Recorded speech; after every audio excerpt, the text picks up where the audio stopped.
ওসমান হাদি খুন হয়েছেন প্রায় 1 মাস হতে চলল। এই হত্যাকাণ্ড শুধু একজন মানুষকে কেড়ে নেয়নি, বাংলাদেশের রাজনীতির গতিপথকেও নাড়িয়ে দিয়েছে। কিন্তু প্রশ্ন হল, আমরা কি সত্যিই সত্যের দিকে তাকাচ্ছি? হাদির মৃত্যু আমাদের সামনে অনেক বড় প্রশ্ন রেখে গেছে। খুনি ফয়সালের নাম প্রথম দিনেই সামনে আসে। জানা যায় সে একদিনে আসেনি, তারা হাদির সাথে মিশে তাকে হত্যার ছক এঁকেছে। দীর্ঘদিন এই মানুষগুলো হাদির ইনকালাব মঞ্চে এসেছে, তার চেয়ে অনেক বেশি প্রশ্নের জন্ম অবশ্য ইনকালাব মঞ্চের লোকজন দিচ্ছে। একটা বিষয় কি আপনাদের মনে আছে? খুনিরা প্রথমে কোনভাবে হাদির কাছে এসেছে, তারপর তার সাথে মিশেছে। খুনিদের কে হাদির কাছে নিয়ে এসেছে, কে সেই ব্যক্তি? ইনকালাব মঞ্চের ওদের কেন এই বিষয়ে এখনও পর্যন্ত জিজ্ঞাসাবাদ করা হয়নি? আর কেউ না জানুক, ওদের তো জানার কথা। কে ওদের হাদির কাছে নিয়ে এসেছিল?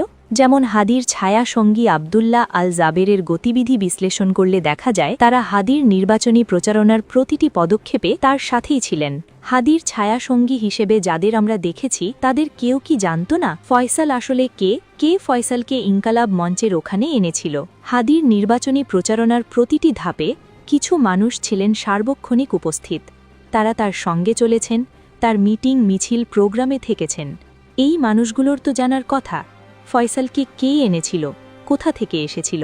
আরও বড় প্রশ্ন, ফয়সালের রাজনৈতিক অতীত কি একেবারেই অজানা ছিল? হাদির টিমে যারা ছাত্র রাজনীতির সঙ্গে যুক্ত ছিলেন তাদের একজনও কি টের পাননি তার ব্যাকগ্রাউন্ড? এটা কি সত্যিই বিশ্বাসযোগ্য?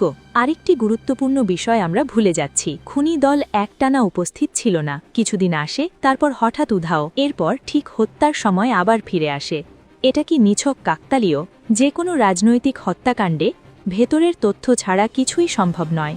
কারো না কারো কাছ থেকে সার্বক্ষণিক তথ্য গেছে। যদি সত্য বের করতে হয় তাহলে প্রশ্ন করতে হবে ভেতরের মানুষদের। ইনকালাব মঞ্চের ভেতরেই কি লুকিয়ে আছে সেই মীর জাফর? উত্তর না খুঁজলে এই হত্যার ন্যায় বিচার কোনোদিন পূর্ণ হবে না।